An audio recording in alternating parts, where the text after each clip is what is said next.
Baku Dapa Anak Remaja atau Badar Sinode 2024 jadi role model hidup orang basudara.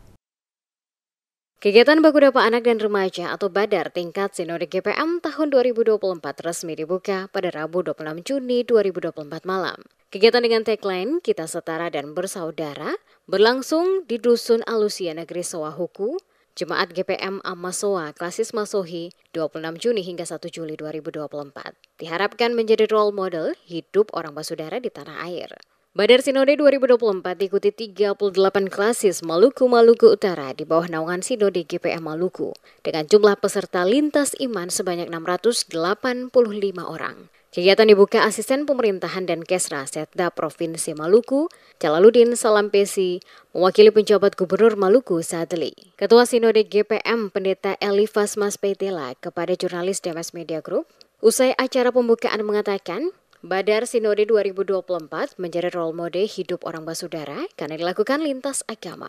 Tujuannya untuk membangun solidaritas yang inklusif dan inovatif antar anak remaja, mendidik dan memperluas wawasan kesetaraan dan persaudaraan lintas agama dan keadaan fisik.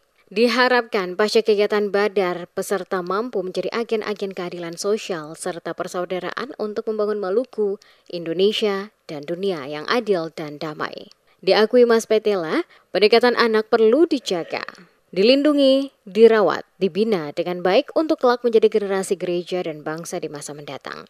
Olehnya itu kegiatan Baku Dapa Anak dan Remaja bukan sekedar kegiatan bersenang-senang, tapi untuk saling mengenal, berbagi pengalaman dan saling melengkapi satu sama lain.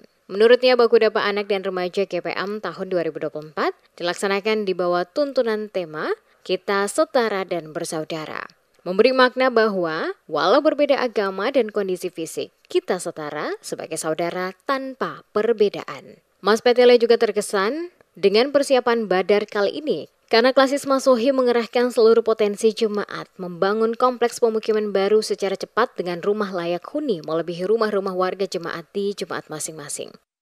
Memang Baku Dapa Anak Remaja GPM ya tahun 2024 ini kita kemas secara khusus dengan mengambil ruang lintas agama dan inklusi. Jadi karena itu temanya kami setara, kita bersaudara untuk memberi pesan sekaligus pendidikan ya, edukasi kepada anak-anak bahwa walau mereka datang dari berbagai latar belakang yang berbeda termasuk agama, tapi mereka bersaudara. Sebenarnya dengan begitu GPM hendak memperkuat dan memperluas pendidikan perdamaian kepada seluruh anak, bukan hanya anak-anak gereja, tapi anak-anak lintas agama. Jadi kita memajukan moderasi sebenarnya. Kemudian hal setara itu untuk memberi ruang juga kepada kelompok inklusi, itu para difabel, supaya mereka juga bisa terlibat bersama dengan teman-temannya yang lain. Tidak berlebihan di saat yang sama, Wakil Ketua DPRD Maluku Tengah, Heri Menkar Haurisa, memberikan apresiasi terselenggaranya Badar tersebut.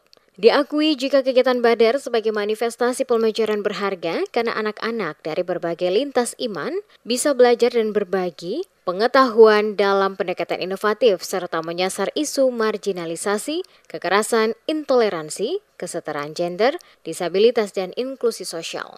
Momen ini juga berdampak positif membangun solidaritas yang inklusif dan inovatif antar anak remaja dalam upaya membangun persaudaraan, mengingat kegiatan ini dilaksanakan lintas agama. Diharapkan Badar tahun ini semakin memperkuat semangat moderasi dan perdamaian, terutama di kalangan anak remaja. Ya, pesan kami semoga acara ini dapat menjadi inspirasi, dapat memotivasikan mereka, sehingga mereka bertumbuh menjadi anak-anak Indonesia yang berguna bagi bangsa dan negara. Mereka tinggi iman, tetapi juga tinggi intelektual mereka. Karena di acara Baku Dapa yang nanti yang terselenggara beberapa pekan ini, menurut saya ini satu agenda gereja yang harus kita acungkan jempol di hari ini. Ketua Klasis GPM Masohi, Pendeta Adriana Lohi menyebutkan pembangunan 38 buah rumah layak huni secara swadaya oleh jemaat baik dana dan tenaga. Sedangkan instalasi air bersih dan listrik menjadi tanggung jawab panitia pelaksana, termasuk pelayanan inklusi kepada anak-anak dengan kondisi khusus atau difabel. Diketahui, Badar Sinode 2024 diikuti 34 klasis Maluku Utara. Berlangsung 6 hari, 26 Juni hingga 1 Juli 2024 di Dusun Alusia, Negeri Sowahuku, Kecamatan Amahai. Jumlah peserta di momen gerejawi tersebut sebanyak 685 orang, terdiri dari 504 utusan 34 klasis. Selain itu terdapat peserta per utusan, denominasi gereja dan lintas agama, yakni peserta remaja Islam 25 orang, utusan Katolik 15 orang, peserta suku Wamale 10 orang, ditambah 15 peserta disabilitas, sedangkan unsur pimpinan gereja berjumlah 73 orang.